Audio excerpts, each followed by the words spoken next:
Now, the Psalms engage with our hearts and our souls, our emotions, if you like. And I've got to tell you, that is not my natural habitat. But as I've been looking at the Psalm over this week and preparing the sermon, it has been an incredible blessing to me. And you see, the language of the Psalms is poetic and expansive, rather than precise and literal, which is my natural habitat. And so here, more than perhaps other parts of the Bible, if you really want to engage with a psalm, I do recommend that you look at different translations, because quite honestly, they are quite different. And that maybe is not surprising. Even to the translators, these things are meant to engage at different levels and move us in different ways. But it's also to explain that if you have a Bible open and you wonder what on earth I'm talking about, it's probably because I'm using another translation, okay? It's mainly from the NRSV that I'm coming today. So Psalm 36 sets out this contrast between the ways of a wicked man, the wicked if you like, and the ways of our Lord. But before we get perhaps too comfortable with the idea that we don't really come into the view in verses 1 to 4 when he's dealing with the wicked, there is a hint that this is not how they started out, but rather how they have become. In verse 3 it says, "They have ceased to act wisely and to do good. It seems that once they did, but now not." And perhaps as we go through this next passage, we just need to police ourselves and think, is there anything of me in these words? So we are told the wicked flatter themselves. Arrogance and conceit have got in. They believe themselves unaccountable, that they will not be found out, that they will not find exposure or face exposure of their deeds or of their motives, or of the shame that would follow. They are, in their own eyes, too smart to be found out. Now, we of a church have been looking, as Maury was saying, at a book by Tim Keller. And when he talks about us coming to prayer before the Lord, he really propounds a very, very different attitude. And I've got to tell you one that has really spoken to me. So let me just share this with you. Prayer, however, must eventually take us beyond a mere sense of insufficiency into deep honesty with ourselves. Honesty in prayer before an omniscient God would seem to be obvious, but instead we often mouth platitudes without taking the time or making the effort to expose to God and ourselves our deepest fears, hurts, flaws, and sins. Not only does prayer require the confession of explicit sins and wrongdoing, we are also to uncover the inward postures, attitudes, perspectives, and inordinate desires that lead us to sins, small and large. It is a simple fact that the nearer we get to supreme beauty or intelligence or purity, the more we are aware of our own unsightliness, dullness, and impurity. So really, the complete opposite attitude to the one we find of the wicked in this psalm. And the psalmist goes on to explain that out of the attitude of conceit comes the outworking. First in words, which are said to be wicked and deceiving. Interesting, slander, lying, blasphemy, gossip, boasting, they all come from our words. And secondly, in actions. They plot and scheme. Their mischief is planned and deliberate. And then talks about this image of the plans they make while lying on their beds. It's sort of an image of how do we direct our lives? How do we plot our lives, if you like? And it made me wonder about us. How do we plot our lives as we make our plans on our beds?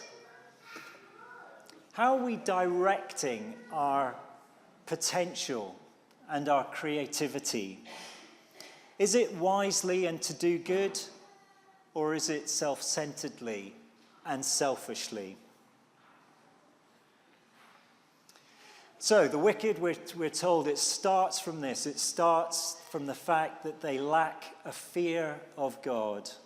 They flatter themselves and have become conceited, and now transgression speaks deep into their hearts. And in verse 12, we actually see the fate of the wicked. They lie fallen, thrown down, not able to rise. But really, this psalm, the focus of it changes dramatically, wonderfully, really, in verse 5.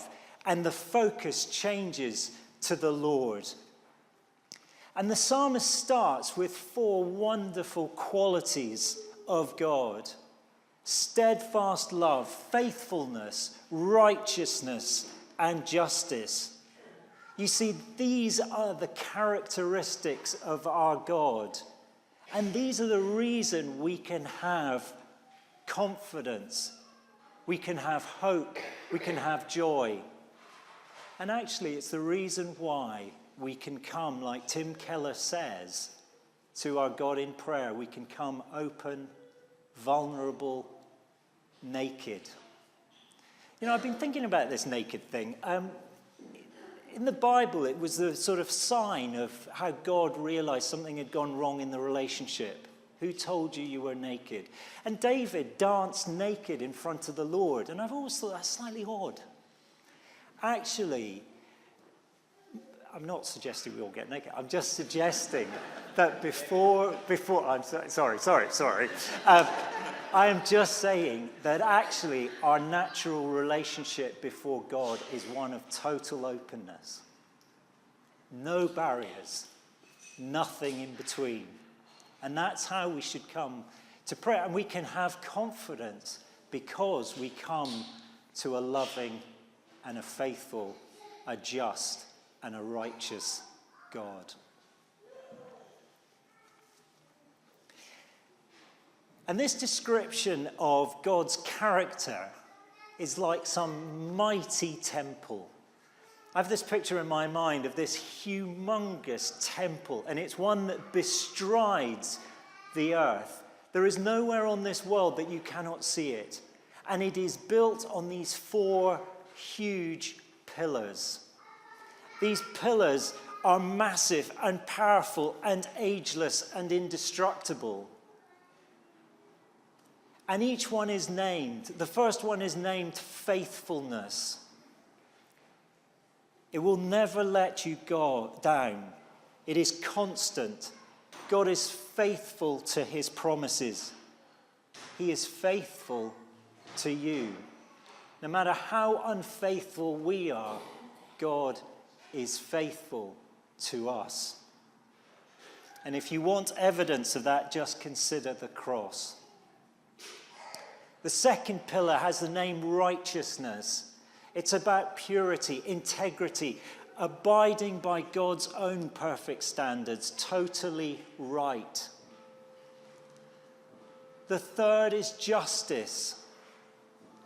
I don't know about you, but my heart longs for justice. There's so much in the world that is wrong. Now, I'm in the game of justice, and I tell you, it is not funny trying to do justice. It is a very, very difficult thing.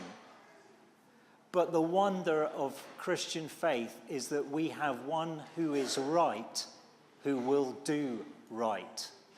There will be a reckoning. There will be a reckoning. It may be at the end of time as we understand it, but there will be a reckoning.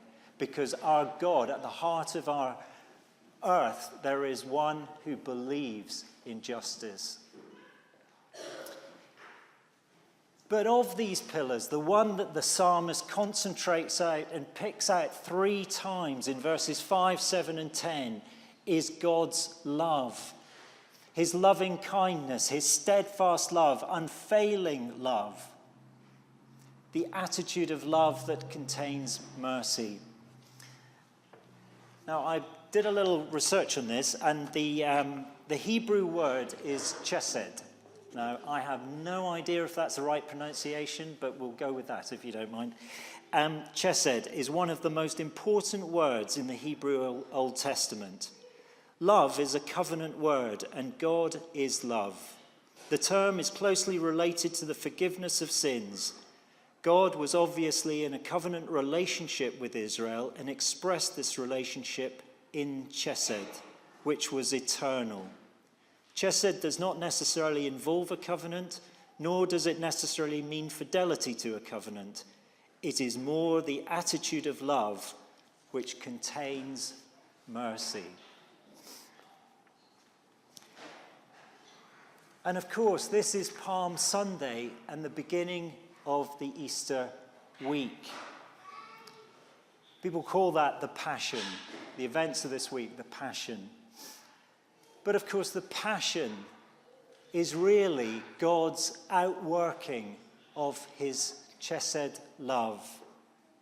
His love and his mercy, a love strong enough to find a means to forgive us our sin. And I don't know if you remember the passage about Palm Sunday, but there's an incredible thing in it. Because the creation resonates so much with this that Jesus can say that if the crowds were silent, the stones would cry out. It is an incredible statement. It's as if the dull, lifeless stones of creation would rise to recognize their creator in motion. God's powerful act of Chesed as the King of all comes to die for his children, that we might be freed from the consequences of our sin. And that is the God that we can approach naked in prayer. That is the God the psalmist is describing here. So we have the four pillars of God's character: his faithfulness, his justice, his righteousness, and his love, his chesed. And then the psalmist moves to the blessings of our God that are available to us all. Now, I'd be grateful if you would just imagine with me the following. Imagine you are in an arid land in the Middle East. There is no shade or protection from the beating sun, or indeed the hot wind or dust or sand. There is no relief from the oppressive heat. It is baking, and your throat is parched. You thirst so much that it aches.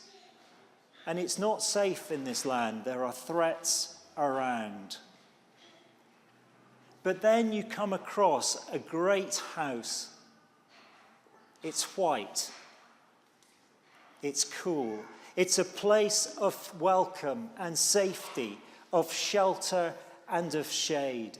There is a fountain in the middle of the court, cooling the air, and in which you can walk. There is a stream running through with clear, cool water from which you can drink deeply. And when you are washed, restored, revitalized, and clothed, there is a feast to which you are welcomed as a special guest and in which you can eat all you want. And really, this is an image of the choice we have in prayer. For in prayer, we can step out of a hostile, arid, ultimately unsatisfying world and find in God's presence rest and welcome and belonging and love and all that our soul needs. You see, this psalm is for those feeling dry, for those feeling worn out, unsettled, lost, unloved, unsure, those whose deepest longings are unsatisfied. And the psalmist is saying this: Come to the shadow and protection of his wings. Feast in the abundance of his house. Drink from his rivers of delights. Come and walk in the fountain of life. Understand clearly in the light of the source of all things. That is what is on offer in prayer. All we have to do is come as we are. Recognize who it is we come before. Share our true selves. And then participate in his blessings. Just in closing, I came across something from C.S. Lewis that I thought was relevant to this. I think all Christians would agree with me if I said that though Christianity seems at the first to be all about morality, all about duties and rules and guilt and virtue, yet it leads you on out of all that into something beyond. One has a glimpse of a country where they do not talk of those things, except perhaps as a joke. Everyone there is filled full with what we should call goodness, as a mirror is filled with light. But they do not call it goodness. They do not call it anything. They are not thinking of it. They are too busy looking at the source from which it comes. Amen.